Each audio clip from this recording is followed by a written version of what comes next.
Greetings, night owls cozying up in warm blankets and soft mattresses. If you've caught the first two parts of the series, How Do You Survive the Middle Ages Without Going Insane, you already know that whether you're a back-breaking peasant or a king on a throne, everyone's got their own struggles, kind of like dealing with medieval Wi-Fi that's always dropping. Part 3 dives deeper into the gripping tale of a time traveler fighting to survive in an era where smartphones would just be fancy paperweights and toilets are pits with an irresistible aroma. So make sure your blankets are snug, mattress comfy, lights dimmed, and join me on a trip back to a time when deadlines could mean an axe at your neck. Ready? Let's go. Forget fantasies of a horsehair brush morphing into a gleaming sword. In the modern world, you might be an influencer with millions of followers, but here you're just a stable boy, a multitasking employee with a salary of 0. Knight? Squire? Keep dreaming. But don't worry, you've got a superpower, understanding animals. You know how to bandage wounds, soothe a scared foal, and spot a lame leg before it sparks stable drama. You're no Iron Man. But in this dun-filled stable, you're the unsung MVP. Other kids couldn't hack it. They bailed, broke down, or vanished after a whipping. No one asks, "Hey, where's Tom?" Nope, the Middle Ages don't have time for curiosity. Your job is to shut up and work. The stable? Leaky in rain, moldy straw in summer, your breath freezing on the beams in winter like cheap CGI effects. But the horses are there, waiting, snorting, looking at you with eyes that say, "Yo, bro, I trust you." That's enough to keep you from going mad, most days. You close your eyes, hearing hooves rustle straw, wood creaking, and the steady breathing of horses. Friends who never judge you, even if you haven't bathed in a month. Tomorrow starts again, like a Netflix loop with no skip button. You're the stable boy, and the horses need you more than your boss needs you for an 8 a.m. Zoom call. Praise? Don't even dream of it. But you stay because the horses know your voice, whinnying when your tattered boots shuffle in, like fans cheering their idol. In a world of commands, lies, and lashes, the stable's the only place you're trusted. It's a rare feeling, like getting an instant reply in a group chat. It's not who you are, but how you move, gently, slowly, like a horse-whispering ninja. How you speak, how you listen. The horses don't need your CV, they just need you not to spook them. But life's never calm. This morning you woke with a dog's paw in your mouth. Yep, it's the turnspit dog again, a short, long critter looking like a melancholy sausage. It's sprawled on your straw pile, snoring, fur caked with kitchen grease and maybe duck fat. You don't complain. It's warm, and in an era without heaters, warmth is gold. Honestly, that dog smells better than your co-workers, whose baths are probably an annual event.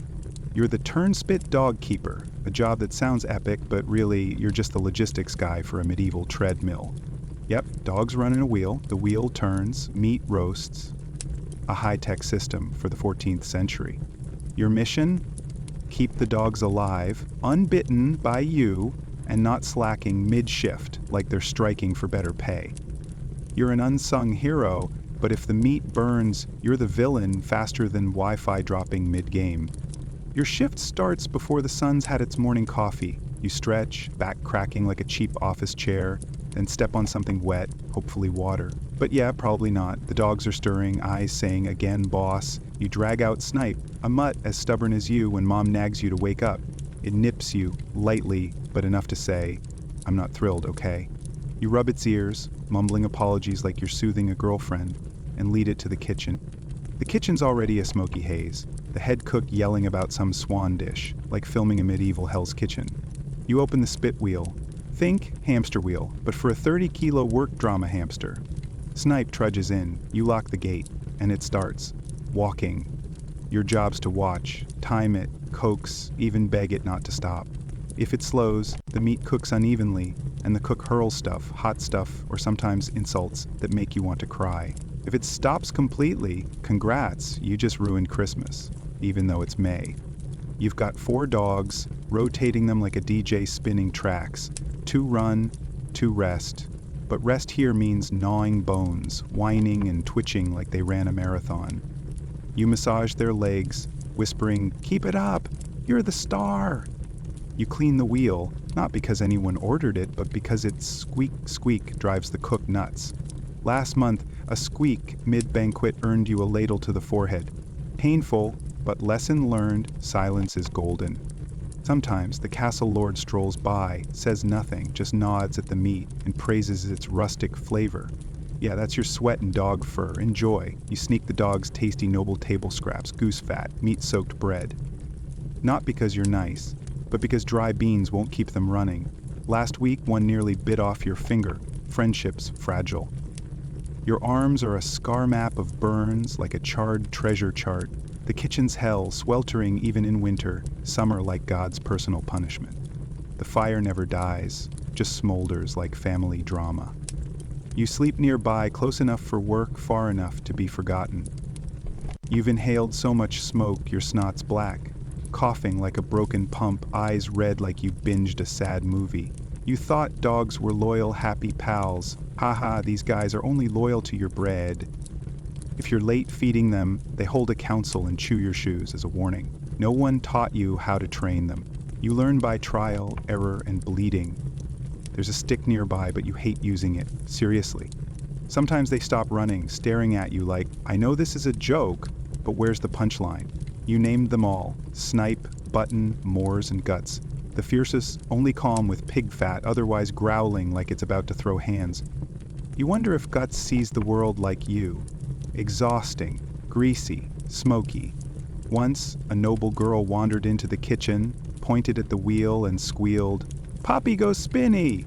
You smiled, but her governess glared like you'd shown her a horror flick. You clamped your mouth shut. Silence, as always, is how you survive here. You stay quiet, 'cause opening your mouth invites drama. One day you realize you move like an old man. Your back's hunched like a question mark, thanks to ducking under low beams, stooping by dog pens, and lugging red-hot roasting irons fresh from the forge. Your hands are a map of calluses and burn scars, like a guide to hell. Knees crack when it rains. You're just 17, but your body feels like it ran the full Squid Game season once. You dreamed of being a falconer, majestic like a fantasy novel hero. Yeah, you pictured yourself striding through forests, rocking slick leather gloves, squinting at the sky like you cracked the universe's code.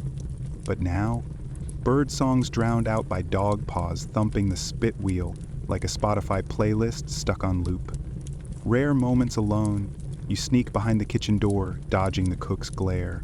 You let the gentlest dog, Mode, curl up beside you. Mode's a rare VIP in this chaotic kitchen, demanding nothing, just lying there panting, warm as a portable heater. You lean against it, chilling for a minute, maybe two, before the bell clangs like a 6 a.m. alarm. More meat, more turning, more life. Dogs get no thanks. You get even less. At night, you scrub grease off your hands with sand, and prayers like, Lord, please, no new scars tomorrow. You curl up in straw, hearing dogs snore and grease sizzle in the oven. You dream of running, not fleeing, just running for joy like a sneaker ad star. But the wheel keeps turning, like a deadline that never quits. Sometimes you overhear nobles raving about the kitchen's rustic charm. They praise swan meat, herb aromas, clueless that it's the sweat of a barefoot maid picking weeds at midnight. Rustic, my foot. That's the smell of suffering, fellas. They don't know you exist, nor the dogs. If they did, they'd call it cute. A quirky detail for a minstrel to weave into a ballad about Waxford's turnspit dogs. You once heard a bard claim turnspit dogs love running like they're hitting the gym. You nearly choked laughing but held it in. Laughing loud puts you on the cook's blacklist. Working here teaches you a weird patience, like queuing for Black Friday with no discounts. You don't argue, don't complain, just keep the wheel turning, feed the dogs, bandage wounds, clean the wheel, and pray today's blood free. You saw a kid get his hand caught in the wheel last year. He's gone now, dead or just fired. Who knows? Who cares? The Middle Ages don't do follow-ups. You hide a cloth sack behind a beam like a pirate's treasure.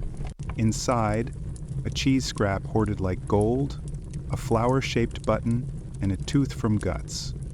The mean dog, lost in a bad day. You keep it like a relic, a reminder even bad boys like Guts fall. Your ears ring from shouts, heat, and the endless wheels spin. Your bones ache, stomach growling like it's protesting for pizza, but sometimes a dog nuzzles your hand after a long shift. In that moment, you feel seen, not by the castle or cook, but by a living creature. In this place, a speck of kindness, warmth, steady breaths, a dog that doesn't bite, is worth more than treasure. You cling to it like holding onto weak Wi-Fi in the deep woods. The fire never dies, the wheel never stops, like a song stuck on repeat you can't pause. You fall asleep to dog paws on wood, wake to the same, like you've been roasting all night. Before dawn you stir in darkness and cold. Castle walls don't hold heat, especially for nobodies like you. The oven's ash is cold, your breath steaming like cheap fantasy film effects. You sit up, joints creaking like old furniture, hands ache before touching water. You're a washerwoman, meaning water, soap, fire, and pain. A fun combo like group work with a slacker. You wear a moldy wool shirt reeking of smoke and grease, plus an apron stiff with salt from old sweat and fabric boiling water. You look like a post-apocalypse side character cosplay. You wrap a scarf around your head, slip into cracked leather shoes, and dash off like you're late for a Zoom meeting. The castle's still asleep as you glide through icy stone halls, carrying yesterday's laundry basket. Sweat-stained shirts, underwear damp from fear, and linens splattered with wine or something worse. These are noble clothes. And one tiny mistake, shrinking, tearing, staining, marks you as if you insulted their entire lineage. You've seen a girl fired for scorching a tablecloth. You nearly got whipped for losing a shirt. In the courtyard, you drag 2 wooden buckets from the well, the pump groaning like it's complaining for you. You hoist them with a yoke, digging into your shoulders painfully, like medieval CrossFit. You trudge past the smokehouse, through the kitchen to the backyard, where a massive soot-black cauldron waits atop yesterday's ashes. You kindle a fire with trembling hands and flint, like playing Survivor with no prize. As the water steams, the air thickens with smoke, your fingers red from cold. You toss in a scoop of wood ash soaked last week into the pot. The water turns murky, like coffee brewed wrong. You stir with a wooden paddle, careful not to splash. Last time you slipped, your arm still bears the scar like a commemorative sticker. The lye water's ready. You sort laundry like it's a deadly puzzle game. Coarse fabrics in one pile, fine in another. The lord's shirts and ladies' undergarments are treated like holy relics, not because they're pretty, but because one slip-up ruins you. Wool's kept separate, boil wool, and you're done. You've seen a cloak shrink to doll size from one distracted afternoon. You start soaking, linen goes into the hot lye water, stirred gently to banish stench and stains. Then comes the wrestling match on the stone slab by the well. You kneel, pressing a tunic against the rock, scrubbing with black soap. Made from fat and ash, harsh on fabric and ruinous to your hands, you scrub hard, knuckles whitening like battling a filthy beast. The stone's rough, the fabric heavy as if it's holding an entire lake. And you dunk the tunic into the rinse bucket, the water clouds instantly. You give a wry smile. At least there's progress. The rinse water's icy, numbing your hands in minutes like plunging them into a bucket of frost. You keep at it, switching hands, gripping tight to keep blood flowing. A washerwoman's life has no room for weakness. Only water, soap, and a back screaming, "I'm done." Sometimes, you blow on your fingers and crack your wrists with a snap, but it's futile, like warming hands with breath in a blizzard. You think of other suffering women, the kitchen maid, the firewood hauler, all shivering like you. Knowing you're not alone doesn't cheer you up, it just makes you think, well, at least the whole world's miserable. Done with the vile pile, you haul the linen to the stream beyond the castle wall. There, in shallow waters, you become a warrior with a wooden bat, pounding bed sheets and tablecloths like a medieval whack-a-mole. Swing, smack, water splashes, soaking your sleeves, each hit dislodging dirt but turning your skin into a drenched rag. Knees in the mud go numb like they've quit on you. Around you, village washerwomen pound away, faces down, no one talking. No need for words. You all get each other, just the sound of water, wood, and the occasional sigh like, why's life so hard? Pounding done, you rinse clean, wring dry by hand. A torture session that leaves your shoulders screaming like they're thrown into a Roman arena. You hang the fabric on bushes or ropes strung between trees. Summer sun dries it. Winter, you hang it by the hearth, praying it doesn't catch fire. Wet cloth and fire are a drama duo, like best friends who bicker. You stoke the fire, check the cauldron, stir a new batch, haul more water. It's a loop like an endless TikTok scroll. By noon, your forearms are dead, like you've been hitting the gym with a Spartan coach. By afternoon, your lower back's a tangled rope knot. But hold up. A glorious moment. The lady's veil is spotless. The wine stain gone. You hold it up, gleaming white against the smoky sky, proud like you've won a Nobel Prize in laundry. Pride lasts 5 seconds, then you spot a frayed edge. Damn it, you mutter, prepping to mend and praying the lady doesn't inspect with a magnifying glass. When everything's hung to dry, billowing in the evening breeze, you collapse onto an upturned bucket, panting like you ran a marathon. You pull a bread scrap from your apron, hard as stone, old as a boss's broken promise, but still food.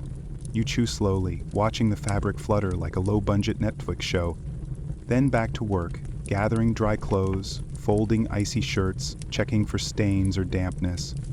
Noble garments are stacked separately, each piece cushioned with cloth, like armoring superheroes. You'll deliver them yourself, silently, eyes down, like a ninja courier. Invisibility's your craft. Getting noticed is a ticket to the executioner. At the kitchen door, you nod to a maid reeking of fish, onions, and exhaustion, like she just ran an ultramarathon. The cook inside yells about a missing rag. You quietly hand over a bundle of kitchen cloths. She grunts thanks, and you slip away before she recalls your name. Final stop, the Lord's chambers. You knock, a servant opens, you hand over the basket with a practiced bow. No thanks, the door slams shut. Your hands burn, neck aches, back's twisted like rope, but no shirt's dirty, nothing's missing. Today's a peak day. You return to the washing yard, douse the fire, empty buckets, scrub the soap stone, a bed sheet's gone, tangled in mud. You snatch it before anyone sees, just a bit dirty, rewash tomorrow, complaining, pointless, like asking for a raise in this era. The sun sets behind the castle wall and you sit again, longer now, warming hands over dying embers, pain flooding back like an old friend, nails split, fingertips peeled, but your hands still work, a small victory. In your apron pocket you keep a linen scrap from a ruined cloth, sewing it into handkerchief during rare breaks. No time tonight, but knowing it's there feels like something yours. At the servant's mess, you slurp thin porridge, chew bread, sip warm beer, eyes low, eating fast like it's a race. Then you drag yourself to a straw pile by the hearth. Shift's done. Tomorrow, water, soap, fire, pain. But tonight, you sleep. You've seen this scene, a horse rolling, and if careless, it'll twist its gut, medieval staggle drama. You rush into the stable, grab the reins, it thrashes, nearly smashing your leg. You pull it up, lead it in tight circles, whispering like calming an angry crush. Its eyes roll white, saying, "I'm not okay." Finally, the stable master storms in, curses, and takes over. You step back, shaking like you just fought an MMA match, sleeve torn, filthy, but the horse is standing. Small win, high five. Back to routine work. 2 new guests arrive, their horses spook like they're fleeing paparazzi. You soothe them with a voice sweet as candy and hands tough as iron. One chews your sleeve, another nearly crushes your toes. You fill troughs, grab hay, sweep the path for the 3rd time, like playing a stable-themed Sims. A saddle strap's torn. You patch it with rope and a bone needle, looking like Etsy handmade but functional. Sun sets, wind howls. You close the stable doors, hang lanterns, check each horse one last time. Pat Smoke's nose, dodge Gore's teeth, scratch Willow's ears like managing an idol lineup. Done, you climb to the loft, kick off boots, stretch aching legs. You're grimy, reeking of hay. But no one got kicked. The stable didn't burn. No horse escaped. Today's a peak day, worthy of a good job sticker. You peel off your tattered boots, stretching aching feet like you just ran a marathon on rocks. You're caked in dust, hay, and sweat, looking like you rolled out of a post-apocalypse flick. But today, no one got kicked. No stable burned. No horse pulled a Houdini escape. That's a peak day, worthy of a stable Olympics gold medal. You climb to the loft, digging into a second dinner, a cheese scrap earned from overtime and a rock-hard onion bread the kitchen didn't want. You chew slowly, tucking your feet in for warmth, like cosplaying a minimalist medieval monk. Outside, the castle glows faintly under torchlight, laughter echoing from the great hall, like an Instagram party you weren't invited to. A minstrel strums a lute somewhere, the sound slipping through wooden gaps, like someone else's dream. Maybe a knight flexing his sword. You don't care. Below, horses shift in their stalls. One snorts, another whinnies softly, as if saying, "Chill, bro. We fight again tomorrow." They're going to bed like you. You lean back on the straw, hands behind head, fingers throbbing like you typed all day, knees crack when you stretch, back stiff as a plank. But you're not dead, and neither are the horses. That's worth celebrating, like clearing a game level without dying. You think of knightly tales, kings, tournaments, all that shiny stuff. No one mentions the kids saddling horses, sweeping stables, or whispering to calm the steed, carrying the lord to battle, where glory or a grave awaits. No matter, you're not here to be remembered. You're here to work and sleep, like an app with two functions, work and sleep. Wind rattles the door, hooves scuff the floor, and slowly, exhaustion pulls you into sleep like Netflix auto-playing the next episode. Your last thought before drifting off is a perfect hoofprint in the mud, rimmed with frost, still steaming from the horse that passed. It'll vanish by morning like an Instagram story after 24 hours. But for now, it's real, and so are you. Then you jolt awake, still clutching your spear, like a dozing warrior cosplaying on duty. Probably just a quick nap, you tell yourself, like when 5 more minutes turns into an hour. The brazier nearby is nearly out, just a few orange coals crackling in the dark, like a budget nightlight. You rub your eyes, shift on the freezing stone bench, and peer through a wall slit. Still night, still foggy, still your shift. You're a castle guard, not a knight. Not a superhero with a theme song, just a gatekeeper, like a night shift security guard minus the coffee. Your job.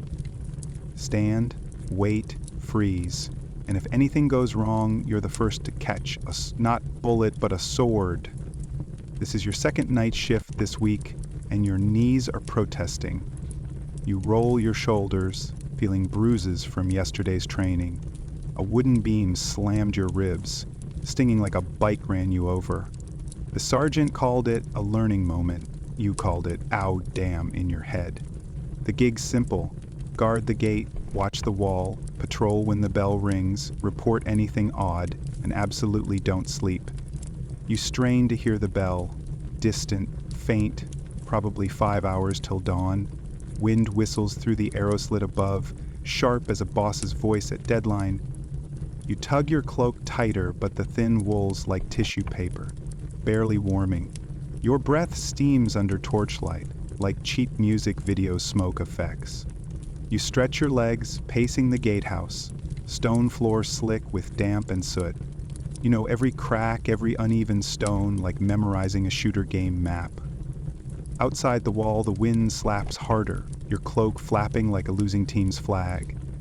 The courtyard's quiet, just a dog sniffing near the kitchen and a drunk stumbling from the latrine, singing, forgetting to shut the door. You don't yell. Not your job, not tonight. You check the main gate's iron hinges, still locked, still rusty, still your fault if they jam in a pinch. Your gloved hand touches them, cold as a freezer rock. You dream of day shifts, warm sun, someone to chat with, but day shifts are noisy, training, inspections. Night shifts, you're alone, forgotten. Unless thieves show up, then everyone remembers that dumb night guard. Back inside, you sit, leaning against the icy stone wall, ditching your helmet. It's heavy as a cast iron pan after 7 hours of boredom. You rest a hand on your spear, like leaning on a cane or your only friend. A noise outside the gate. Not voices, not quite footsteps. You spring up, knees groaning, grip the spear, hold your breath like a horror movie character. Nothing. Maybe a bird or the gate creaking in the frost. You wait, exhale slowly, return to your post. False alarm, but you're still wired as a taut string. Lose focus, you're dead. You sit, joints creaking like an old rope bridge. You pull dried meat from your pouch, cold, tough, gristly. You chew slowly, jaw aching. This is dinner, as fancy as expired bread. Once a noble kid passed by, smirking at your meal, holding a pastry and silk cloth. You said nothing, just kept chewing. That's guard life. Chew, watch, stand, until you can't stand anymore. You recall your first winter, toes numb, fingers purple, skin splitting. You learn to stuff wool in your shoes, wrap greased cloth under gloves. Helps a bit, like patching the Titanic with duct tape. The midnight bell tolls, and you rise to patrol. From the east tower to the west, past the armory, past the chapel. You pause, spotting a flickering light in a window. The priest's praying again, probably sleepless like you. You climb the castle wall, gazing at the distant forest, dark trees swaying in the fog, moonlight dim like a dying flash. Nothing stirs, but you see everything. You think of your mother's farm, harvest moons, apple cider, wondering if she's still there. You hope so. You return to your post as the brazier dies out, no point relighting. Cold keeps you sharp. After the final bell, the captain appears, boots echoing on stone like an action movie soundtrack. He says nothing, just glances at you, checks the log, taps his spear once. Still breathing, he asks? Barely, you reply. He grunts and leaves, no praise, no good job. You're here because someone has to be, like a hotline operator no one calls. You roll your shoulders, fog lifting, the eastern sky brightening. The morning prayer bell's about to ring, signaling your shift's finally over. Like Netflix asking, "Are you still watching?" Day guards will swarm in, loud, fresh, clean-shaven like they stepped out of a fancy barber. You nod, pass your spear like handing off a mic post karaoke, and slip into silence, a ninja vanishing. You trudge down the tower stairs to the barracks, your bed's hard as rock, blanket reeking of mold and smoke, but it's yours.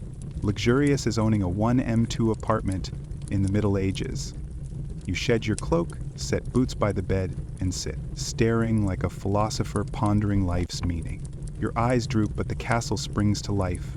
Shouts in the courtyard, clanging buckets, the cook bellowing like he's conducting a symphony. You've earned sleep, but tonight you're back. Castles don't guard themselves, just like Wi-Fi doesn't boost itself. Last year, you still remember vividly, a band of robbers, 6 or 7, ragged, drunk on stolen ale, charged the gate at midnight, thinking the guards were dozing. Ha!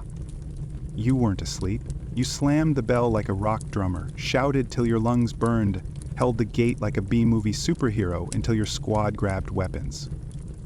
One lanky thug with an axe nearly breached the gate, but you were lightning fast, thrusting your spear through his ribs. He crumpled, making a sound like a deflating balloon, dead at your feet. After, you couldn't sleep for 3 nights, heart pounding like EDM, but thanks, nope. The steward tossed you stale bread, the sergeant nodded, did your duty. That's it, like getting a story, like without a comment. Eventually, you slept, bruises faded, fingers thawed, and they shoved you back to the gate because you're reliable now. What a glamorous reward. You shift, bones creaking, hips aching like tortured by an office chair. You shrug, used to it. Hunger, cold, noble sneers. The fear of being the first to die in a crisis, you ignore it all, like dismissing app notifications.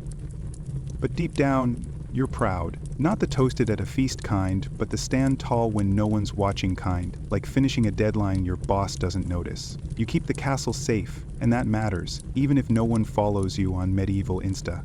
You adjust your gear one last time before sleep, cracked leather armor straps, worn iron rivets, dented helmet by the bed. Replace them? Nah, they still work, like a cracked screen phone still scrolling TikTok. Other guards snore, one twitching like he's brawling in his dream. You're jealous they're done chillin' like after clocking out. You lie on your side, eyeing the wall, mortar lines like a map to nowhere. Your vision blurs. Upstairs, nobles sleep on feather beds. Down here, you sleep with a dagger under your pillow, cloak wrapped around your legs, ready to be roused if trouble hits. Guards are like 24/7 IT support. You catch a few precious hours, no watching required. Then you snap awake, in silence, not from nearby sleepers, but because everyone's gone. The kitchen maids curled by the hearth, the stable boys buried in straw, the cook's snoring echoes from the kitchen, and you? Your work starts in the witching hour no one wants. You're the night watch, not quite a guard, no armor, no sword, just a lantern and a keyring, like the castle's maintenance crew. You shuffle in patched, soft shoes, silent. A golden rule. Thick wool shirt, layered for the freezing night halls, like stepping into a supermarket freezer. The lantern clinks as you light it, tallow candle flickering, shadows stretching on stone. Like a low-budget horror flick. First, you check the children's room. 2 noble kids toss under embroidered blankets, names unknown, but you know which one's feverish, which wets the bed. You adjust their covers, slip out like a childcare ninja. Next, the tapestry hall, battle scenes, blood, glory.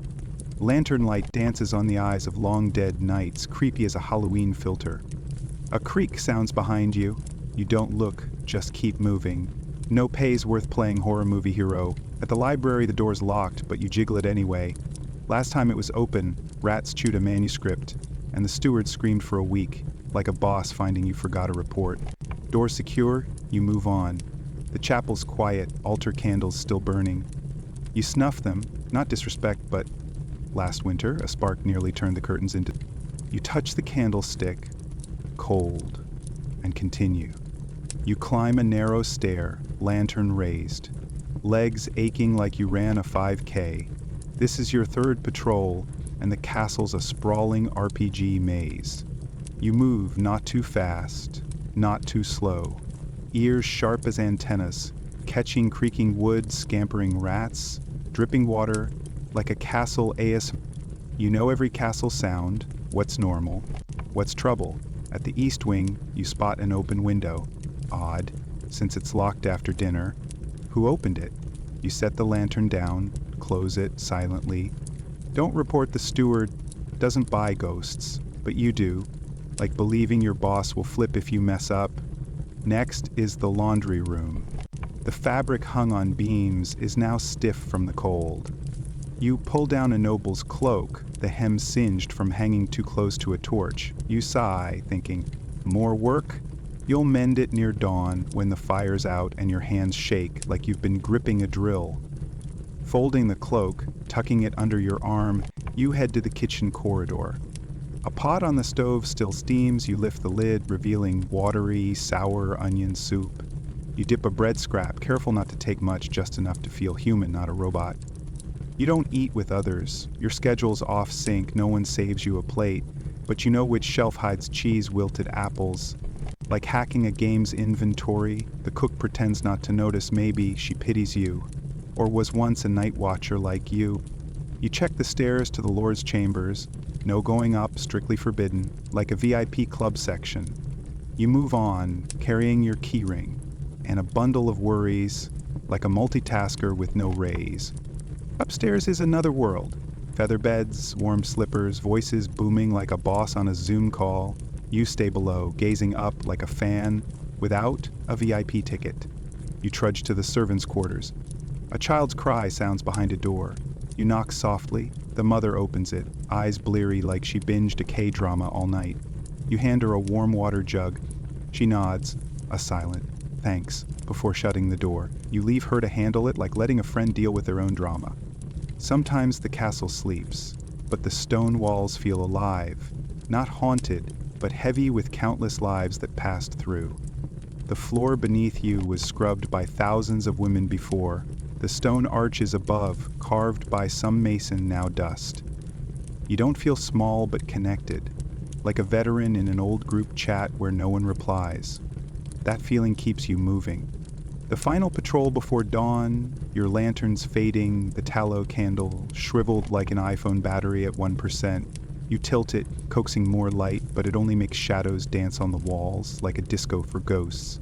You pass the lower storeroom, eyes sharp as an eagle's, because this is rat paradise, and one spark could turn the castle into a grand BBQ. You stop at the armory door. Ajar! So wrong! Heart pounding, you step in, unarmed except for your keys, in a shaky voice. You check the racks, swords, spears, axes, all there, thank goodness.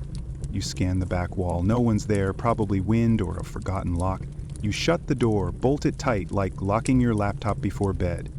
Back at your spot by the kitchen hearth, you relax, set the lantern down, and pull out the cloak to sew. You stitch slowly like a tortoise, but the stitches are even, like crafting an art tapestry. You finish just as the morning prayer bell rings, the castle stirring, doors creak, someone groans like they're forced awake early. You fold the cloak, hang it on a hook, and climb to your bed. A narrow shelf in the linen store, tiny as an IKEA shoe rack. You curl up like an unopened letter, close your eyes, the castle breathing around you. Sleep time. Some nights you lose track of time. The castle feels detached from reality, like a private game server of shadows, drafts, and silence. Walls breathe, beams creak. You distinguish loose wood from wind, like a pro hearing footsteps in among us. You always carry a salt pouch in your apron, not for soup, but to ward off evil, per the head cook's advice. Ghosts hate salt, she said. You haven't tossed it yet, but it's there like a talisman. In the east corridor by the old chapel, there's a stone patch cold year-round, like natural AC. You always step over it, a habit, no one says why, like a group chat ignoring old drama. Sometimes, a noble's mistress sneaks out at night. You pretend not to see, eyes down, keys quiet. Their secrets aren't yours, but you're the courier carrying them. Once, you caught the steward stealing chapel candles for his hearth. He stared, you stared back, neither spoke. The next week, a thick blanket appeared on your bed. No explanation, like a secret gift from a crush. You kept quiet. That's the castle's code of silence. A trade in discretion and tight stitches. You're a pro at this, like playing Uno without showing your cards. Near dawn, when birds haven't sung, you pause under the great window overlooking the courtyard. You lower the lantern, gazing at twinkling stars. Cold, luxurious, like limited edition merch. No matter if the day burns or bleeds, the stars stay, like weak Wi-Fi that never fully drops. You recall your mother's tale, the night has ears, listening to women working while the world sleeps. Maybe she's right. You whisper a few dreams, all practical, like keep rats from chewing cloth. None have come true yet. The stars still comfort, like a story like with no comment. You breathe deep, stretch aching arms and keep going. Same halls, same locks, same dark. Someone's got to do it, and tonight, like every night, it's you. Boom, suddenly you're not in the 21st century anymore, but lost in medieval England. No manual, no Google Maps, just cold, mud, and locals eyeing you like an alien. Forget shiny knights or princesses. This is a world of chamber pots, moldy bread, and social rules where bowing wrong earns a beating. You'll stumble through Old English, lose your bag, and fake knowing saints you've never heard of, just to survive the day. If you vibe with chill history to unwind, hit like and subscribe, but only if it sparks joy. No pressure. Comment where you're listening from and what time it is. Love seeing how far these stories travel. Dim the lights, turn on the fan, chill, because we're about to wake up in the wrong century. You open your eyes, silence engulfing you. Not AC off silence, but real silence. No electricity, no cars, no time. It's eerie, just distant rustling leaves and an owl hooting like an off-key singer. Your hands are cold, the air damp. You're lying on the ground. You sit up, heart pounding, panic hitting like checking your bank app and seeing zero. Pitch black, not city dark, but phone screen dead dark. Your eyes strain, slowly making out trees, moss, and a fire flickering through gnarled branches. You pat your phone. No signal, no 4G, 3% battery, locked like a final goodbye from the modern world. You try to breathe, then catch a whiff. Earth, smoke, dung, and something sharp and nameless. Not bad, but alien, like opening a Tupperware forgotten in the fridge. And grats, you're not in the 21st century anymore. You're stuck in rural England, probably the 14th century, where luxury is a blanket unchewed by rats. No time machine, no go back button. Now what? Tune in next episode to see how you survive the mud and medieval drama. Welcome to rural England, where there are no paved roads, no fences, no chimneys.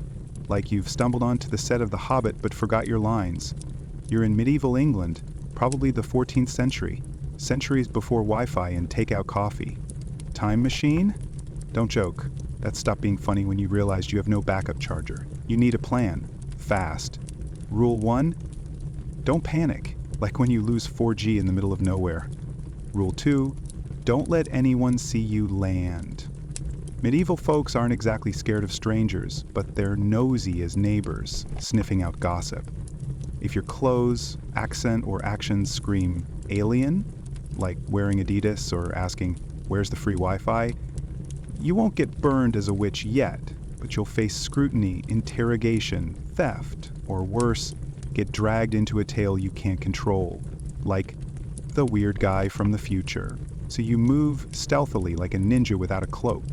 The forest around you is dense, but not wild, not an Amazon documentary jungle. It's been chopped, scavenged, tightly managed. England's forests are the nobles' hunting supermarket and the poor's spot for mushrooms and berries, if permitted. But listen, the forest isn't yours. Everything, from dry twigs to fallen leaves, has an owner. A single branch has value, like a medieval NFT. If you're caught snapping a twig or hauling wood without proving you're the Lord's man, congrats, you've just committed theft. Punishment? You might lose a hand, like getting your Netflix account banned forever.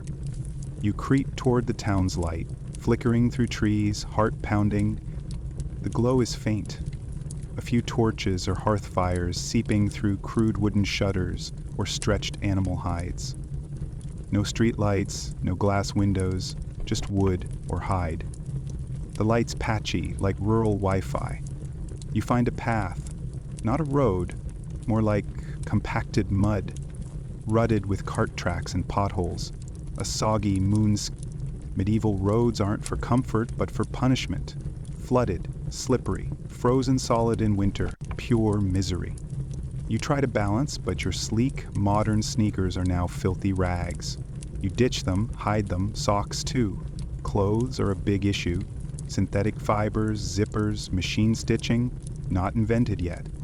Wearing them into town is like an alien landing. Best case, they think you're from far away. Worst, they assume you've escaped an asylum. So you do what any pro-time traveler does. Bury your clothes in the forest. Phone stuffed deep in a pocket, hoodie tied to a tree like a surrender flag. You strip to your thermal undershirt. Close enough to linen. Hair tied messily, a bit of mud smeared on your face. You play starving pet. Now you're the OG Survivor Mode edition. The town gate looms ahead. You approach at dawn. Medieval towns have gates not to trap people, but to block animals and thieves. Curfew usually starts at the evening bell. Getting in at night requires a solid excuse, or you're turned away or fined, like forgetting to pay a parking fee. Luckily, a pale, pink-green light blankets the frosty ground, and the town stirs. You blend into the crowd, merchants, farmers, maybe pilgrims. No one notices you. Perfect. Streets are narrow, muddy, houses leaning like drunks, timber frames stuffed with mud and straw, thatched roofs sagging. The air's thick with burning wood and animal dung, like an uncleaned gym. Chickens dart everywhere, you nearly step on one. Drama in the first minute. Locals sleep oddly, not a straight 8 hours like you. They do 2 sleeps, early rest, waking at midnight to stoke fires, pray or gossip, then back to bed. Sounds like a hardcore streamer's schedule. You pass the blacksmiths, walls black with soot, smelling of iron and sweat. Past the stables, then a tavern selling yesterday's bread and onion soup that smells like simmered sadness. No one greets you. Good, you don't want attention. But soon, they'll ask, who are you? In the Middle Ages, there's no casual tourist. Everyone belongs somewhere. A household, guild, parish, trade. No network? You're easy prey for thieves, jail, or suspicion. So you rehearse your story like an actor learning lines. You pick the safest role, pilgrim. It's foolproof, since they're everywhere, like influencers chasing check-ins. Say you're headed to Canterbury or Santiago de Compostela and folks nod knowingly. You invent a village 400 miles away, praying no one has cousins there. When approached, you bow politely, no handshakes. Those don't exist yet. Shaking hands would scream, future guy. You speak as little as possible. Your accent's weird, grammar like a broken Google Translate. You mumble, smile faintly, cosplaying a shy guy. Then someone hands you bread. Dry, heavy, likely barley, beans, and a dash of dust, but warm. You chew slowly, nod thanks, hoping the act of eating makes you less like someone who fell from a spaceship. You've survived an hour, but the day's just starting, and you're already someone else. Here, there's no passport, no ID, just your story. Your story is your armor, and you need a good one, fast. You stick with the safest lie. I'm a pilgrim. You test it on a stable boy when he asks where you're going. You fumble, then blurt, Canterbury, not out of piety, but it's the only pilgrimage spot you recall, under pressure. Lucky break, he nods solemnly and returns to shoveling dung, like a fan stoked by an idol's reply. You're officially a pilgrim, journeying to venerate St. Thomas Becket, the archbishop murdered in 1170 at Canterbury Cathedral, turning it into Europe's hottest check-in spot. Rich or poor, sick or healthy, people flock there for miracles, forgiveness, or just a few days under God's watchful eye. Your story's now your official profile. The pilgrim role is a stellar choice because they're everywhere, like modern backpackers. Some wear Santiago scallop shells, others carry wooden staves or badges from other shrines. Most are poor, many are ill, a few are fleeing the law, all are exhausted. And now you're one of them, officially on team, tired but gotta survive. Your lie isn't just to fool others, but to convince yourself. You rehearse it. You're from a distant village, traveling alone because your cousin's sick, heading to Canterbury after your brother's prophetic dream. You're atoning for a sin, but what? It's a secret. Dramatic, right? You drill this script like memorizing song lyrics, so you don't slip, and reveal you're a future guy under questioning. You've practiced a few church Latin phrases, enough to mumble prayers like a devout local, cosplaying a TikTok priest. Your pilgrim tale opens the gates to paradise, well, just a small monastery. A gray-robed monk hears your story, nods, and waves you in. He doesn't pry much, unbothered by your odd accent or patchy Bible knowledge. Pilgrims are quirky, like budget travel influencers. You claim you've walked for weeks. He buys it. Everyone here looks like they ran an ultramarathon. He leads you to a room, really a drafty corridor corner. 3 other pilgrims packed like sardines. One snores like a shot bear. Another mutters in his sleep, probably arguing with God. You tug your borrowed wool cloak tight, trying not to think about bedbugs, likely outnumbering the town's population. Monasteries are the Middle Ages' rare free hotels, obligated to offer charity to pilgrims.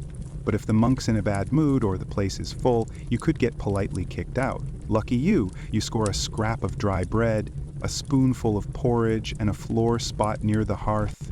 Fancy as an Airbnb with no Wi-Fi.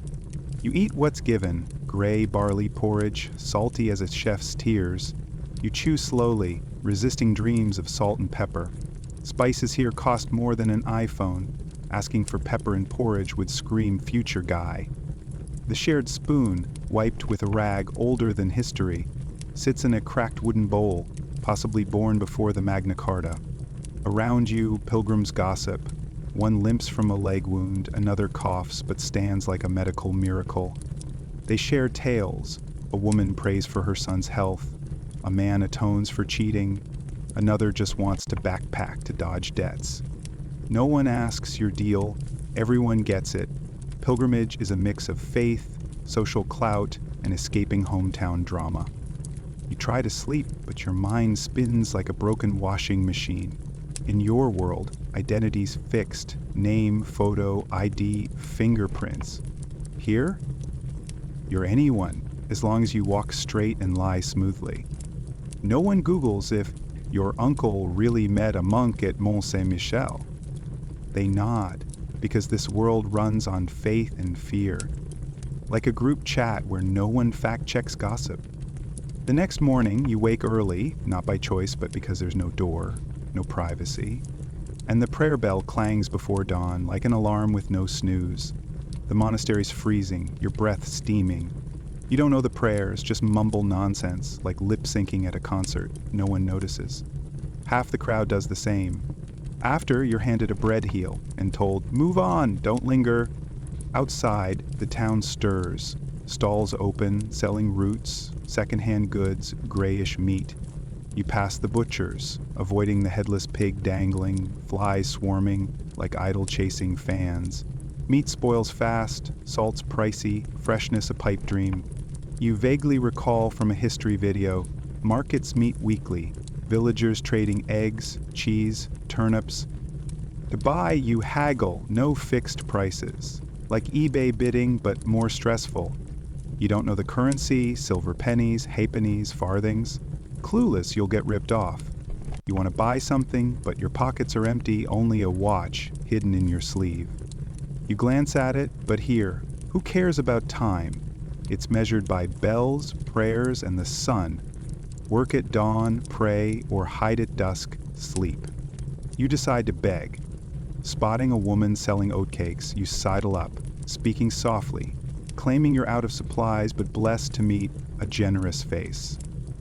It's not Shakespeare, but she hands you a cake. Maybe she believes you, maybe she likes feeding folks, or hopes you'll bless her. Pilgrims are near saintly, like influencers with a halo. You toss out a Deus te benedicat in fake Latin, meaning God bless you. The woman nods, pleased, like you just liked her story. You chew the oatcake slowly, dense, unsweetened, slightly bitter, maybe wormwood or just bad wheat. But it's food, and you count your blessings. 1 cake, 2 working legs, no fever, a medieval jackpot. You pass kids playing in the dust, one rolling a wooden hoop with a stick, another clutching a tattered rag doll. They pause, staring curiously, not scared, just like zoo visitors eyeing an odd animal.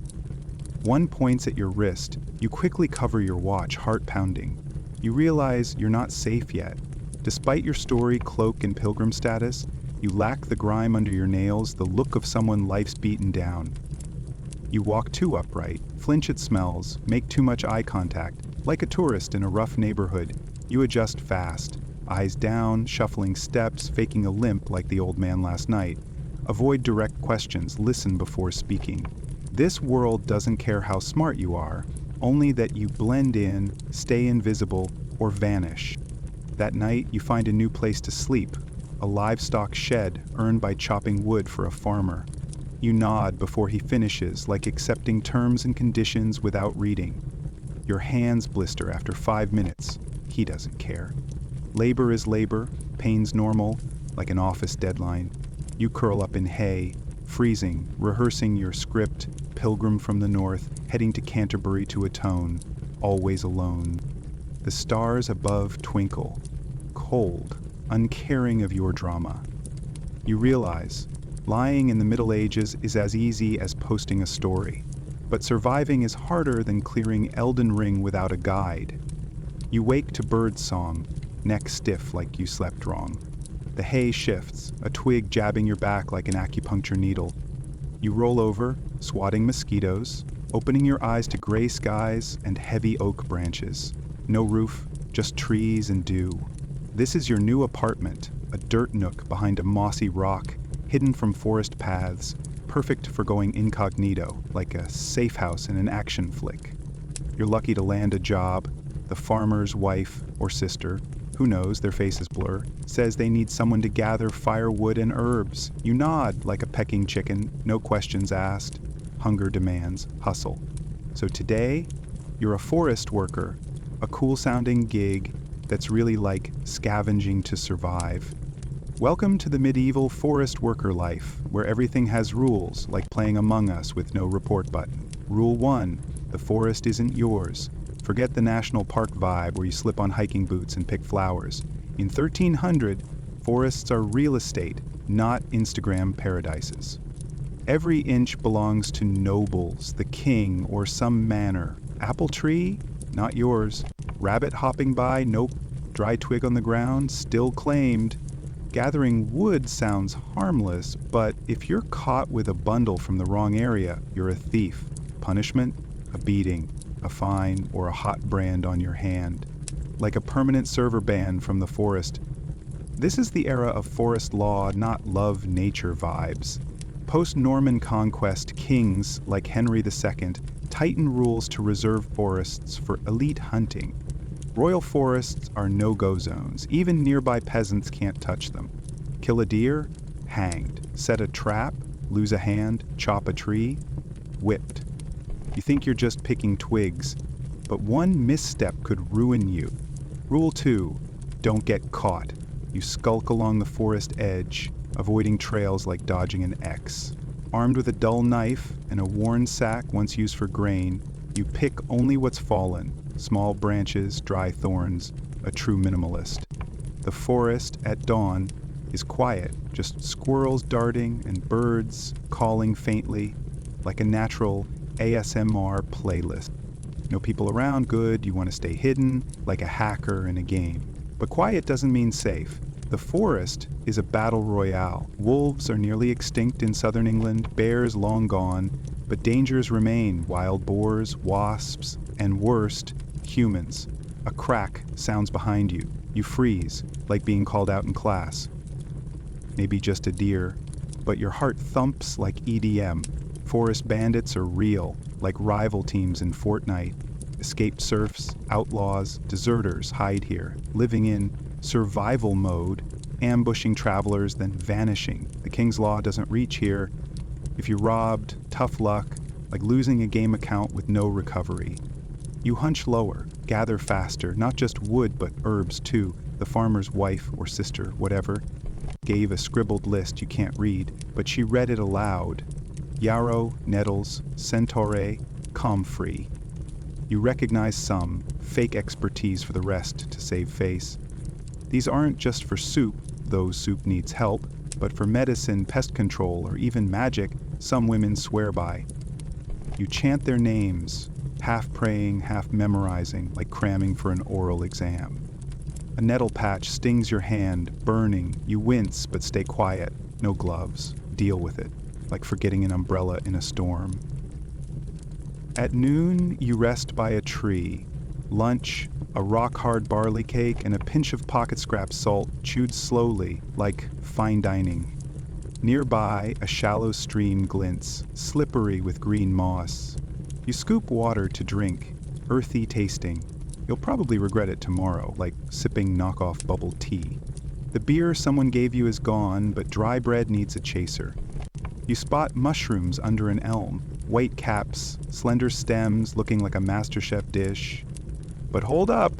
Mushrooms here are like playing Russian roulette. Pick wrong and you're vomiting bile, skin gray, foaming at the mouth, dead in a ditch. Medieval folks know this.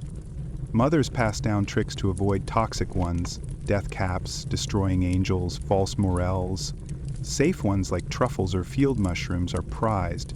You don't risk it, passing them by like skipping a sketchy buffet dish. It was afternoon. You weave through thorny bushes, feet scratched, knees soaked from marsh water. Thorns tear your sleeve. You mentally note, mend later if you find a needle. Your cloak's shredded, undershirt reeking of every awful thing from the past 24 hours. Like an outfit post-mud festival. Trudging, you zone out, thinking about living like this daily. Some do it for real, poor villagers, widows, orphans, landless folks scavenging to survive. Some make it a trade, selling wood or herbs at market, but they're seen as homeless, only useful when someone needs bark or sage leaves, otherwise ignored. Their knowledge is vast: which trees yield clean sap, which roots reduce fever, which moss heals sores. Oral secrets never written. You wonder how many are lost, like forgetting to save a Word doc. Late afternoon. Your sack's full, shoulders ache, hands bleed from thorns. You head back, retracing steps, avoiding new paths.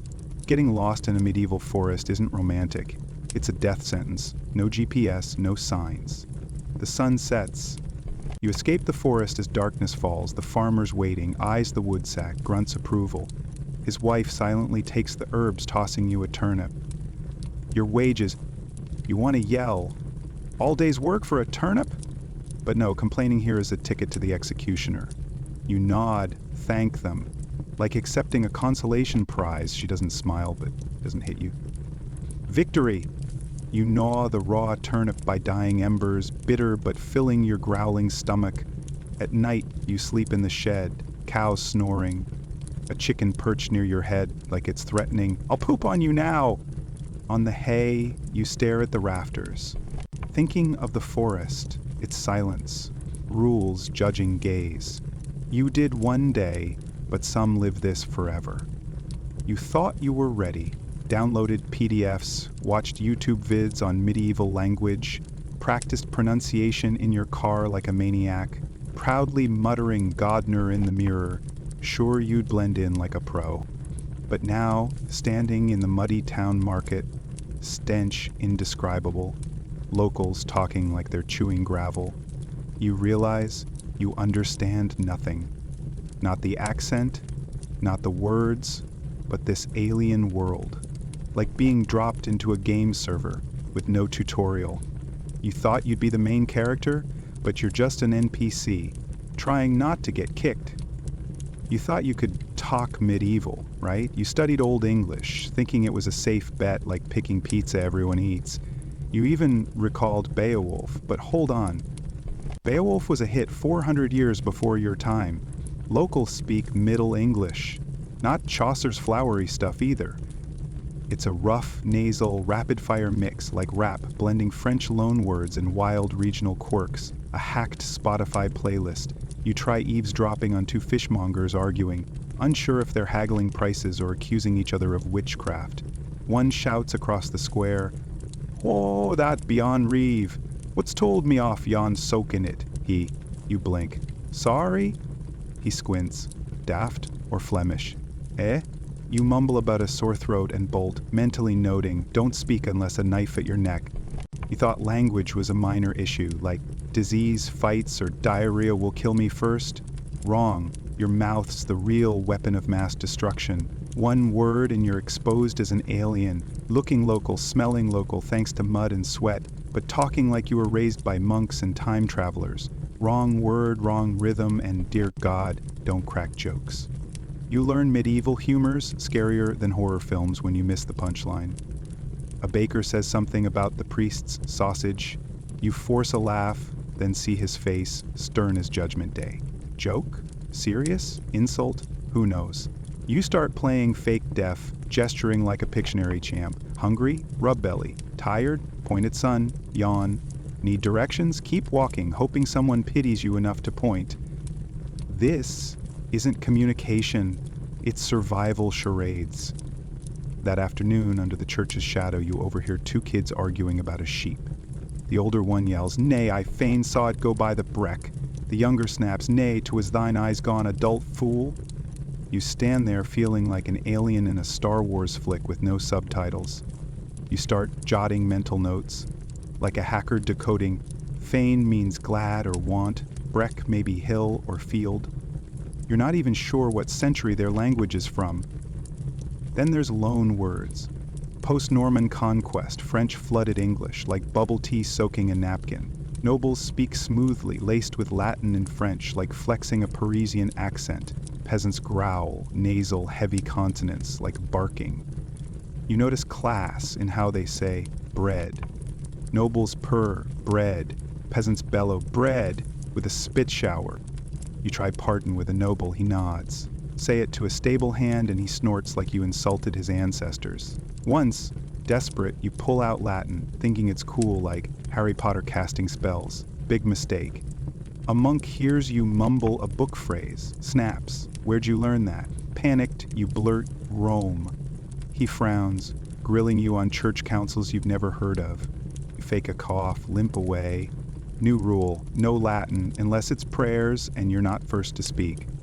Later at a tavern you point to something meat pie-ish. The cook glares. 2 farthings. You offer a handful of coins. She grabs 4, slaps your hand, takes another. You're stunned. She mutters, "No more pie, here's bread for you," and hands you a chunk smelling like a stable floor. You nod, slipping out a cheers. The room freezes, staring like you cursed. Cheers isn't a thing yet. A guy laughs, another narrows his eyes. You recover, "God grant a good morrow," and sprint out. Reading doesn't help. You thought signs would be easy, but there's barely any text, and what's there is a mess, like pre-T9 SMS. House is al use today, alofts tomorrow. Only clerics write cleanly in Latin. Street names, often just pictures. A tanner hangs a cow, and K-knife sketch. Another, no joke, sticks a turnip on a board. You feel illiterate, but to be fair, so are most folks here. The worst isn't confusion. It's the risk of misunderstanding. One wrong word and you're labeled mad, foreign, or cursed. One night a drunk bumps you and you blurt, "Sorry, my fault." He squints. "My fault? You confessing to witchcraft?" You backpedal, "Pardon, I'm clumsy." He lets it slide, but you know. One slip could brand you a heretic, spy. Slowly, you adapt. You speak short, simple, mimicking others despite not fully understanding. Yes becomes I know, turns to nay. You gesture constantly, like a mime. You learn to listen first, speak later. Like playing a game blind to the rules, copying other players to survive. You master silence, only asking when asked, like playing Uno without drawing cards. Listening more, talking less, it helps a bit. By day 4, you're smoother. Ordering food without getting overcharged. Nailing greetings, even making a kid laugh by dropping ass at the right moment. Like landing a meme on trend. You're still an alien, but the harmless kind. Like one who just eats bread. That night, on the monastery loft, staring at rafters, straw mattress poking like a bed of nails, you realize you're surviving, not on knowledge, but on mimicry. Like learning a TikTok dance by watching. Language here isn't a tool, it's a pop quiz. Every chat a dialect test you're clueless about. Where flunking means a medieval game over, not just losing a life, but your actual life. You miss your phone, translation apps, Google, days when you could look up words or idioms with one click. Now it's just your ears and memory, like playing Among Us without chat. If tomorrow you slip and say something catastrophically wrong, you might not get another chance to speak, like being perma-muted on a medieval Discord server. Then it hits, a stomach cramp, not dramatic, I'm starving pain, but a slight jab, like skipping lunch or eating airport sushi. You think, no biggie, but within an hour, you're curled up behind a pigsty, clutching your gut, praying to God, who's probably busy, since the dung stench drowns your pleas. This isn't bad luck. It's the medieval gut reality slapping you hard. You were careful, really. Boiled water, stuck to bread-like stuff, avoided anything suspiciously colored. But the problem isn't the food. It's everything. Your body, raised on pasteurized milk, tap water, and sterile supermarkets, now faces Europe's bacteria jungle. Like tossing a house cat into a lion's arena. You, let's face it, are soft. The likely culprit? Pottage, that slop the cook throws together when lazy. It's oatmeal like mud, mixed with whatever grain and non-rotten scraps are around. Cabbage, turnips, maybe even frogs, depending on the cook's mood. The pot's reused endlessly, new stuff dumped in, like an eternal hot pot reeking of time, despair, and whatever fell in when no one was looking. You knew it was bad, but ate it. Hunger spares no one. Now your stomach's reenacting the Norman conquest, each cramp like an enemy storming the gates. By sunset you're shivering, cold sweat mixing with chills, wrapped in an itchy wool cloak like a sad medieval burrito. Your face is pale, lips dry. You try beer, the watery, safest kind here, but it betrays you too, like a friend switching teams mid-game.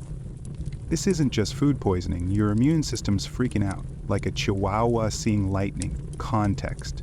Germs aren't a thing yet. Germ theory's centuries away. Disease, they think, comes from bad air or imbalanced humors, blood, phlegm, yellow bile, black bile. Depending on what's off, you might get leeches, forced vomiting, purging, or prayer. People don't know why they're sick, they just get ill, then either recover or vanish without a goodbye. So when you wake the next morning, drained but breathing, you've outdone plenty of this era's co-workers. A nun finds you sprawled behind the Dominican monastery wall, looking like a wind-blown scarecrow. You try to stand, but the world tilts like a roller coaster, legs soft as dough. The nun, unfazed, lifts your chin, squints, and shoves something bitter and chewy, like vinegar-soaked shoe leather, into your mouth. It's vile, like gnawing tree bark steeped in sorrow. You almost spit, but she shushes you with the authority of someone who's handled 1,000 cases like this. You chew, swallow, don't puke. Major win. She doesn't ask who you are, doesn't report you, just drapes a coarse cloth on your forehead and mutters prayers, her Latin peppered with familiar words. Mercy, healing, man is but dust. You nod weakly, thinking that last bit nails it. You're literally dust right now. You learn a rare medieval perk. Medicine's grim, but charity's a cultural cornerstone, especially via the church.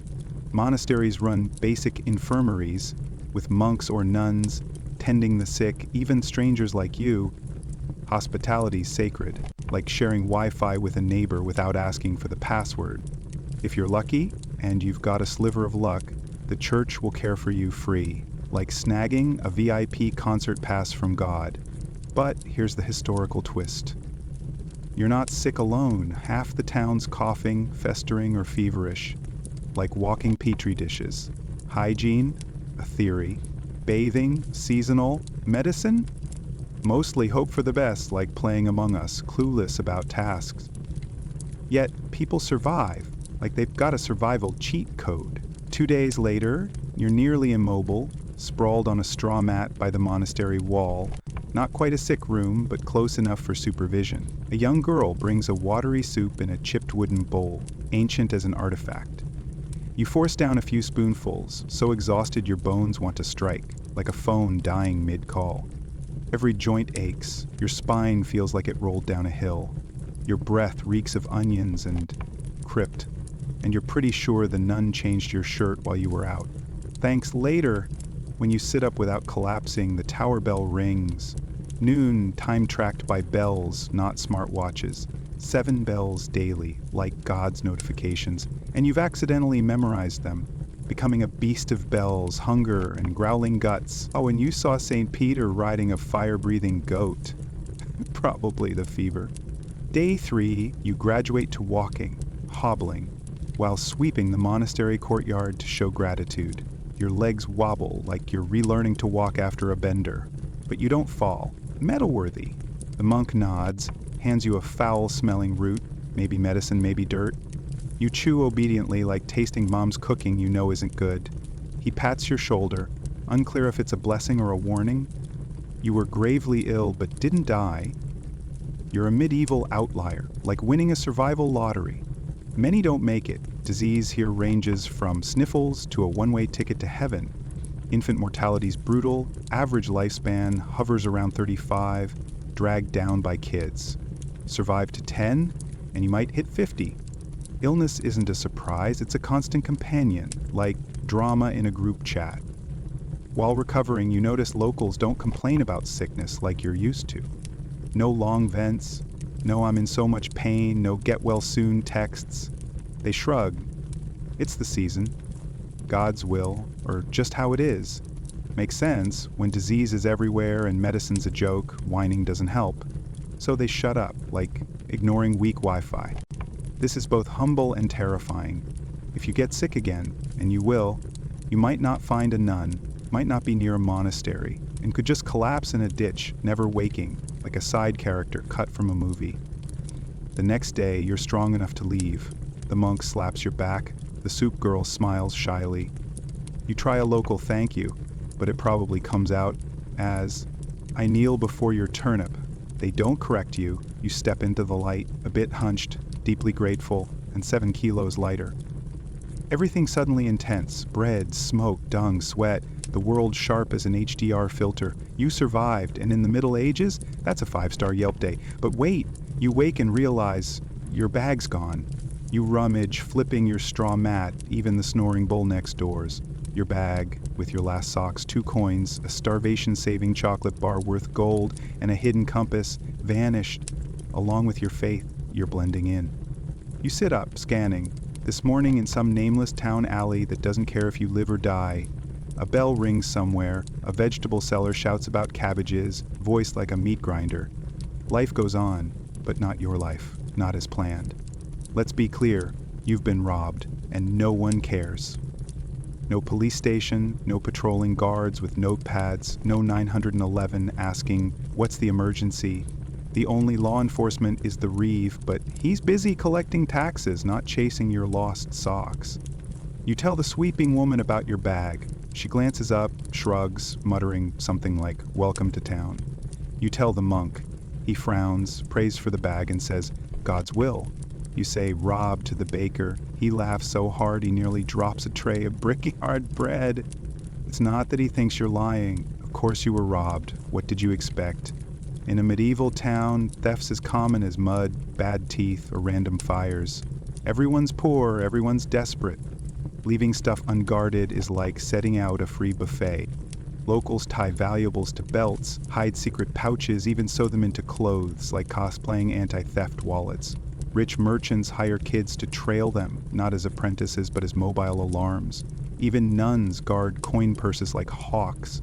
Piety doesn't beat poverty. Knives aren't accessories but essentials. Farmers have knives. Traders have knives. Kids have tiny ones, not for fighting, but for slicing bread. Apples, or if needed, defending their bread from grabby hands. Theft's not just tolerated, it's sometimes an unwritten rule, like if you leave stuff out, you're inviting friends to pick it up. You learn fast, but too late. Next time you'll sew your bag to your body, like a medieval pro. You limp back to the monastery, fresh from your first gut battle victory. This time, recounting the bag theft, you add some flair. Eyes teary like a Hollywood tragedy lead. Brother Thomas, or Matthew, who knows, monks look like call center reps, listens with polite gravity, like, "Go on, I'm here." He slips into the next room, returns with a small, rusty knife, dull blade, cracked handle, and presses it into your hand. It's tiny like mom's fruit peeler, but fits perfectly. You try to give it back. He holds firm, gestures flat hand, knife up, and walks off like a sensei passing down martial secrets. No need for fluent local tongue to get it. Keep it, don't lose it. History says this isn't odd. For a vulnerable stranger like you, easily robbed, getting a knife is a coming-of-age ritual, like a medieval driver's license. Justice here isn't what you expect. No CSI, no FBI. Just loose rules like public. There are courts and laws, but enforcement's rare, as erratic as the weather. Reeves exist in theory, but their power's small, busy guarding landlords, collecting fines, and stopping taverns from turning into fight clubs every Saturday night.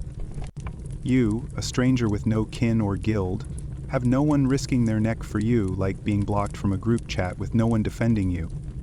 You're not in a craft guild, tied to no household. You're a walking, easy target. The market's the worst, crowded, noisy, like Black Friday with no discounts. Street performers draw crowds, crowds create chances. And somewhere, a pickpocket works like an Among Us pro. Theft's so common it's a fixed business cost. The dusty apple seller expects to lose 3 apples by noon. The baker hides his coin jar in flour. The butcher keeps a gleaming cleaver out, flexing, "Don't test me." If a thief's caught, punishment depends on the victim. Light, public shaming. Heavy, oh, you don't want details. Petty theft, tied to a post, pelted with rotten turnips, or paraded with a sign, "I stole a chicken," like being roasted on Twitter. Repeat, or rob the wrong person. Lose a hand, an ear, or both. Some places, thieves get a hot iron brand, like tattooing an ex's name, but more painful. Worse, hanged. No trial, just a rope and an audience, like a live stream with no content. Most thieves aren't caught. Nobody's got time to watch like a group chat ignoring spam. You get sharp, tie your coin pouch inside your shirt, guarded in crowds. Sleep with it under your ribs like cuddling a crush to keep them close.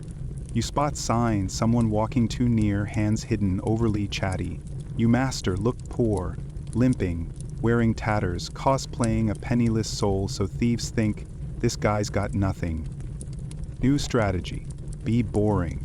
A gap-toothed guy with a knife scar from chin to chest offers half a cabbage and a story, asking nothing. You eat, listen, leave with your stuff intact. Huge progress, like clearing a game level without losing health. Not all thieves are desperate. There are pro thieves, pickpocket gangs, highway robbers outside town, dealers in stolen goods posing as scrap sellers.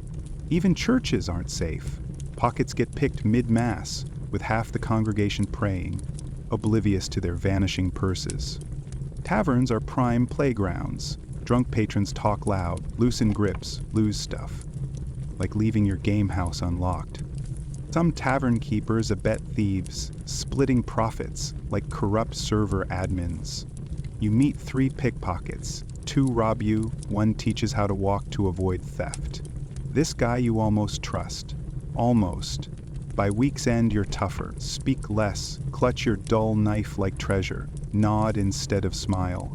Steer clear of beggars in boots nicer than yours. Locals call you canny. You puff up like you got 5 stars on Uber. You trade half an onion for bread and something maybe sausage. Eat it! Survival first. At night, curled behind the monastery wall, one hand on your bag, the other gripping the knife, you sleep like you're guarding a boss in a game. Morning, your stuff's still there. Sweet victory like finding free Wi-Fi. The next lesson hits before breakfast. At the tavern, fancy name for a place with warm food, near fresh bread, and only slightly off soup. You're feeling cocky, especially when the serving girl smiles as she refills your bowl, like a crush replying to your text. But you blow it. You sit at the wrong table. You pick one near the hearth, feet numb, shirt reeking of rain. 3 guys at the table are eating, silent. You'd think modern, a table's a table, just sit. Big mistake. The guy beside you stops chewing, the one across lowers his spoon, the third, built like an oak, hands like roots, stares, not yelling, but his eyes shoot lasers. You leap up, feeling like you've been doused with ice water. No one explains why you can't sit, but you get it. You're not their level. It's not your clothes, gait, or class. You're completely out of sync. In medieval England, rank isn't just power. It's a script everyone must play. Lords command, knights swagger, guild craftsmen hold heads high, peasants bow low, servants vanish. You clutch your soup, retreating to a chair by the door, colder but safer, like sitting in the classroom corner to dodge the teacher. You start noticing who doesn't yield when you pass, who bows just a fraction, how heads tilt, what cloaks or belt colors mean. Not fashion, but social QR codes. You're learning the script, but still a misplaced extra. Even kids know who to bow to. It's instinct, cultural muscle memory. You? A blank page. And that's dangerous, like posting a story without knowing the trending hashtag. You bow too deeply to a merchant's wife. She giggles, but her guard glares like he's firing lasers. You snap at a servant for shorting your bread. He spits in your soup, and no one intervenes. Like group chat drama with a silent admin. You try explaining to the baker, I didn't know. He looks at you like you're an idiot, saying, then you shouldn't be here. Fair enough. History says this isn't rudeness, it's survival. Medieval society's rooted like a game server with no updates. No CV, no ID, no LinkedIn. Your clothes, voice, and gait are your profile. They signal how others should treat you. Break the rules and the system crashes, like pulling the wrong Jenga block. Most are born and die in their class. Surf? No, becoming a merchant. Tanner? Keep tanning. Don't dream of switching jobs. Want to climb the ranks? Only through the church or battle, and it takes generations, like waiting for a new Netflix season. Everyone stays in their lane. Near the forge, you meet Will, who eyes you with weary pity and teaches you basic rules. Not all, as that'd take a month, but enough to avoid starting a war with the next person. Don't touch anyone in silk, Will says, even if they're choking. You blink. What if they need help? Pray from a distance, he replies, like it's obvious. He explains, colors are codes. Fur cloaks scream power. Blue and purple are for nobles. Green's fine, unless too fancy. Linen must be clean. Yours looks like a kitchen rag. More crucially, you walk wrong. Your strides too confident, steps not light, head not bowed fast enough, not yielding to VIPs. You move like you've never been beaten for it. Will says they'll fix you, and they nearly do. That afternoon, you push to a prime spot by the public well. Cleaner water, warm sun.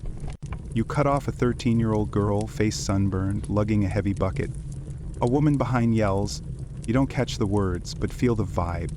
Like mom scolding you in front of class. Everyone stares, you freeze. The girl glares, exhausted and angry, asking, "Where's your badge?" You've got none. Apprentices wear badges showing their master's house. No badge, you're a stranger. Below society's bottom rung. You step back, she doesn't thank you, she doesn't need to. You're the one who's wrong. You start noticing. Even glances are tiered. Nobles ignore merchants, merchants skip peasants. Peasants look at no one unless called. You stare, trying to read subtitles for an untranslated film. You learn to lower your eyes, speak less, speak softly.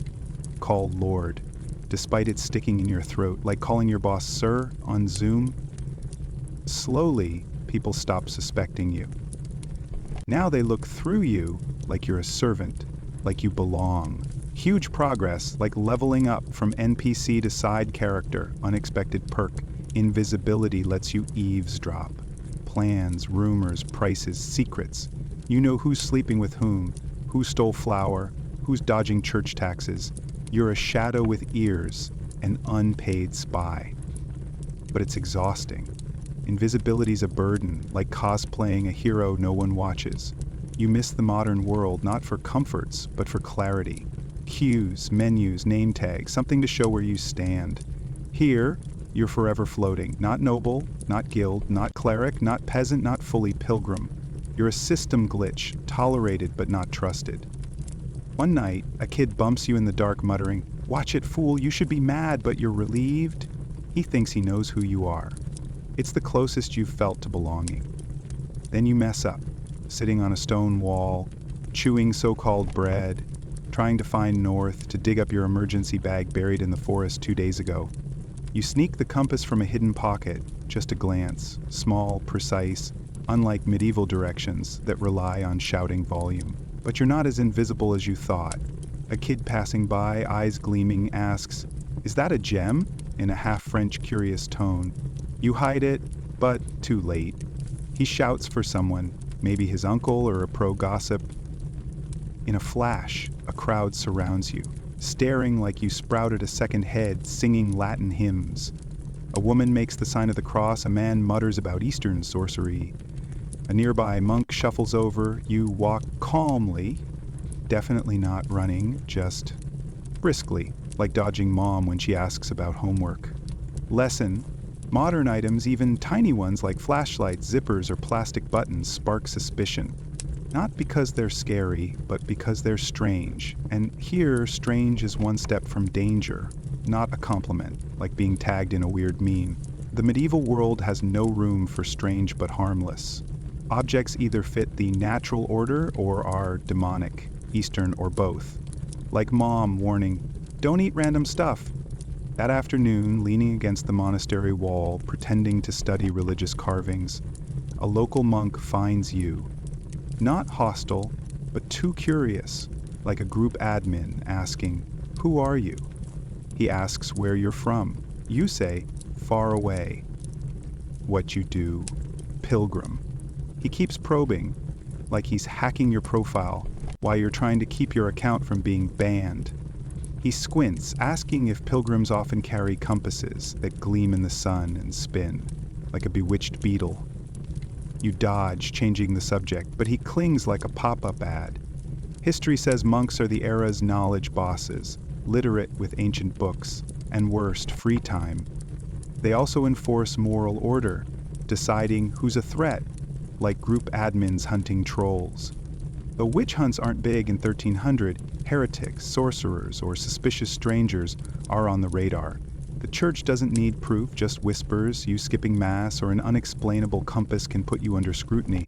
That night, you slip into the forest, not lingering at the edge but plunging deep, past brambles, stinging nettles, and the tree you tripped over last week, cursing loud enough to scare squirrels.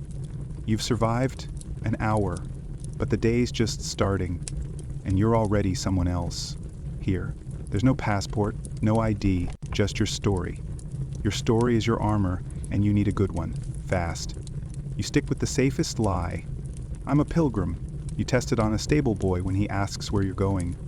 You fumble, then blurt, Canterbury, not out of piety, but it's the only pilgrimage spot you recall under pressure. Lucky break, he nods solemnly and returns to shoveling dung, like a fan stoked by an idol's reply. You find the spot, digging with a flat stone, hands freezing like gripping dry ice. Finally, you unearth your treasure, a waterproof matchbox, backup compass, protein bar, and an emergency contact card. You stare at it, smiling wryly, because here, emergency is just you. You rebury the compass deeper, wrapped tightly in linen. Hesitating, you bury the protein bar too, not worth being pegged as a witch. The matches you keep, if questioned, you'll say a monk taught you a flint trick. Lying's your trade now, like a pro faking Instagram stories. In a medieval town, stranger gets you 10 minutes of grace. After that, locals want details, your village, map, patron saint. Saying, I'm from far away, doesn't get movie-style nods. Everyone's from somewhere, and everyone knows someone who's been there. Slip once, you're a liar. Twice, you're dangerous. You've messed up twice this week, so you switch tactics. Ninja-level silence. You speak little, bow often, mumble like you're haunted. For tough questions, you pull a pained face, saying, it's my atonement. Locals nod solemnly, like you dropped a philosophical quote, mysterious safer than mistakes. But don't kid yourself, medieval folks aren't dumb. They know knives, stretchy fabric, stitching. They inspect your undershirts, seams you claim monk style. They squint. Monks don't sew like that. The baker eyes your modern shoes, dyed to look old. Strange tanning, he says. You mutter about foreign cows. A merchant tugs your synthetic belt, testing its strength, asking, what plant's this? You bluff, rare northern grass. He raises an eyebrow like an admin spotting a fake account. You're running low, on mana for lies. Then one day, you're called a mystic. Not a compliment, but a shady weirdo label. It started when you helped a kid with a scraped knee, cleaning it with ale, bandaging with clean cloth. No chance. But it healed fast, too fast. Neighbors saw, neighbors talked. Now everyone thinks you know something. Mystics might be spared if old, discreet, ultra-devout. You're young, unfamiliar, and keep forgetting saints' names when someone sneezes. The real danger, you're interesting. In the Middle Ages, interesting is a ticket to trouble, like posting a hot pic and getting over-scrutinized. Interesting people get watched, questioned, tested. You don't want to test like an oral exam you didn't study for. You bury more, not just stuff, but your personality, stories, gestures. You practice local slang, memorize trending saints, wear drab clothes, repeat. I go where God leads, vague, pious, enough to block question. One market day, you spot another misfit, a woman in sandals, midwinter, pristine cloak, asking bread prices in flawless Latin, like a living textbook. The seller squints, you back away. She'll learn, or not, but it's not your problem. Like dodging group chat drama. Your instincts sharpen, hide shiny stuff, bolt if stared at too long, prepare an exit plan if a monk's too friendly. You know which alleys to duck into, which dogs to avoid, which bakeries don't overcharge curious pilgrims. You sleep with your knife, pray convincingly, claim 5 friends went to Santiago. Though you don't know where Santiago is, you act deep like a pro, keeping faith. By week's end, you've got a reputation, quiet, odd, maybe from the east, possibly saint-touched or vaguely creepy. but no one's burned you, hauled you to court, or dug up your stash. Not yet. And in the Middle Ages, not yet is a win, like surviving a final game level without a save point. You're better at vanishing, not Harry Potter, Michael, but like a hungry ghost in a borrowed cloak, shuffling through muddy alleys. You ditch the modern vibe, speaking only when needed, keeping gestures small, reactions slow, like a game bot. You don't ask, don't laugh loud, aiming to be forgettable. And it works. Today, a merchant looked through you, like your heir. Medieval milestone, you're officially invisible. Blending in doesn't mean belonging, just less scrutiny. In the 14th century, invisibility's the only top-tier armor you can afford. Your body changes. Thinner, ribs poking out like a horror flick cameo. You move slower, matching the market's rhythm, not against the flow. Like a lost tourist, you mimic the tired slouch, bow humbly, like a side character born to be overlooked. Clothes help. You traded for an itchy, mud-caked linen shirt, now faded, passable. Your cloak's tattered, no longer smelling modern but reeking like everyone else. Max assimilation! This morning you smeared soot on your face like a poverty Snapchat filter. A clean face is suspicious, like an unedited photo that's still stunning. You speak less, listen more, catching the rhythm, not just words, but tone, pauses, what locals care about. Who's hooking up? Who stole flour? Who's dodging taxes? You're the town's walking recorder, soaking up drama like a fan chasing tea, bread prices, weather, the baker's daughter missing 2 days, the tanner's wife birthing twins, rumors the taxman's mule is bewitched. You share snippets at the right moment, saying, "Heard it on the road, I know nothing." No one questions road travelers hear drama, like scrolling X without Wi-Fi. You also know what not to say, prices, measurements, dates. Steer clear, like avoiding an X. Never use numbers unless sure. Don't mention kilometers, coffee, or Tuesday unless someone else does first. You ditch phrases like make sense or no worries. Once you said sure and a shoemaker's apprentice stared like you sprouted a second head.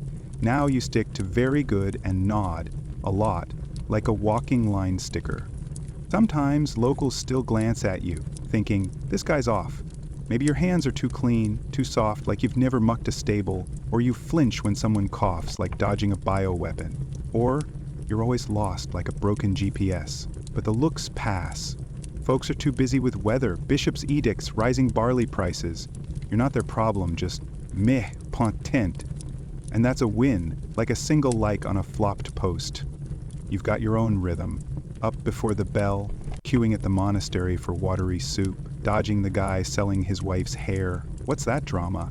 You help unload crates at the dock, earning half a fish, then return it when you see maggots. You try buying bread, fail at haggling, settle for crumbs and chew on church steps, pretending to be busy. You smile when a kid drops a turnip, pick it up for them. They look at you like you handed them gold, making you feel briefly human. You're less grossed out by smells, not used to them, but you don't puke anymore passing the tannery. You don't pinch your nose. When latrine stench wafts, you don't gag. Just squint and speed up, like a pro dodging drama. Someone calls you pilgrim without suspicion. A first! They ask where you're headed. You say, Santiago, eventually. They nod. Everyone says eventually, like a deadline never met. They share a bread scrap. You thank them in mangled local tongue. Bad grammar, but it lands. They invite you to sit. You chill for an hour, no longer an alien, but a footsore traveler, broke, with untold stories. You lean against a wall, chew dry bread beside strangers whose names you don't know, silent but not awkward, listening to church bells, watching chickens brawl in mud. You almost think you belong. Almost. You miss good shoes, ice cubes, toothpaste, proper bandages, and saying, I'm hungry, without fear of theft or scorn. You miss a world debating movies, weekends, supermarkets, car troubles, birthdays, not just survival. But you adapt, blend, survive, like a game protagonist with no manual. Invisibility isn't just a trick, it's a superpower. Tonight, curled in the monastery storeroom, clutching a half-rotten blanket and someone's last bread crust, you almost feel of this century. Not quite belonging but tolerated, In the Middle Ages, that's peace, like finding weak Wi-Fi but still browsing X. You lie on a straw pile dubbed a bed, feet filthy, undershirt clinging like a wet sack. The air's thick with wood smoke, sweat, and rotting veggies from the alley, like medieval vibe perfume. You roll, seeking a spot free of poking straw or crawling critters on the wall. You close your eyes, dreaming of modern faucets, clean cold water, like a Coca-Cola ad. You miss brushing teeth, flush toilets, deodorant, antibacterial soap, and clean socks. Then the rooster crows, you groan, joints joining in like a creaky orchestra. You sit up, still here, still alive. Recap, you've conquered mud, fear, fever, and failure. You've scored food, faked Latin, spun a backstory, buried tech, avoided beheading, and slept through bells, fleas, night patrols. Not all at once, or even superheroes would lose. The challenge now isn't just surviving, it's keeping your brain from blue screening. Medieval life isn't just tough. It's relentless, like a deadline that never ends. Muscle aches, embarrassment, tough, no reset button, no weekends, no therapist to vent to. Just survive, then survive again, like a game with no save points. You nail the rhythm. Morning prayer bells, bread turning to bricks, nodding just politely enough without groveling. Locals talk, like they suspect you don't belong, but they're too lazy to ask. The town accepts you like, whatever, not a big deal, unless you mess up. And you've come close a few times, like when a monk asked where your holy relic was, or you nearly said okay instead of very good, or read Ave Maria like a tourist ordering tapas. But you adapt, learning unwritten rules. Don't be memorable. Memorable means suspicious. Being forgotten is safe, like posting a story no one views. You become a wandering ghost, just a tired traveler at the market. You live lean. No forks, no spare clothes, no privacy, no dreams of comfort. Your best gear? A rusty knife and secondhand danger sense. Week's finest meal?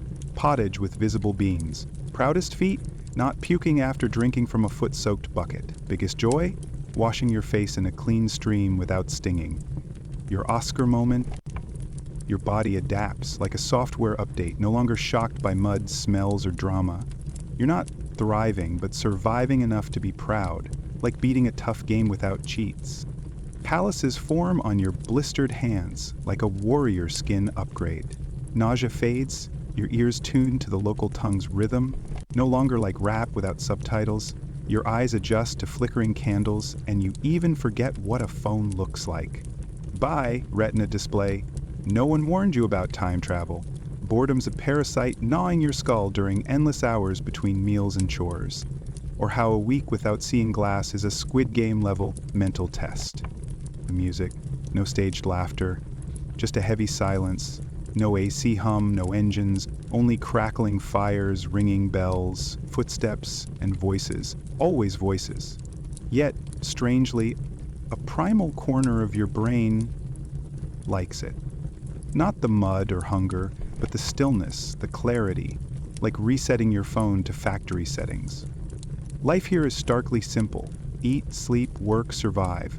You think less about emails, bills, or modern chaos.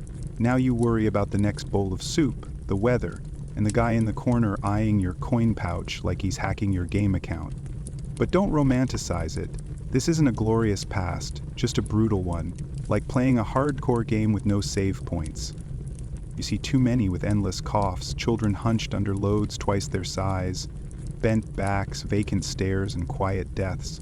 It sinks into your bones. Most don't live history. They just try to survive it, like clearing a game level blind to the rules. Night falls. You lie on a straw mat, less itchy, more resigned. Boots clomp on stone outside the monastery wall. You strain to listen, bracing for drama. Luckily, just fading footsteps. You tug your cloak tight, clutch your coin pouch to your chest like a crush, muttering a prayer you don't believe, just in case someone's lurking. Tomorrow will be the same, cold, hungry, chaotic. But tonight, you're not dead. In medieval England, that's worth celebrating. like a 5-star rating on a survival app that doesn't exist. Greetings, late-night friends, snug in warm blankets, ready to drift into dreams free of mud or stolen purses. We've just journeyed through the Middle Ages, where survival's a feat and silence is a superpower. I hope this tale brought some calm like a flickering candle to help you unwind. If you're feeling cozy, drop a heart and share where you're listening from and what time it is. Knowing how far these stories travel warms my heart. Now dim the lights, bundle up, and dream of clean faucets or minty toothpaste. Sleep well, and see you on the next adventure.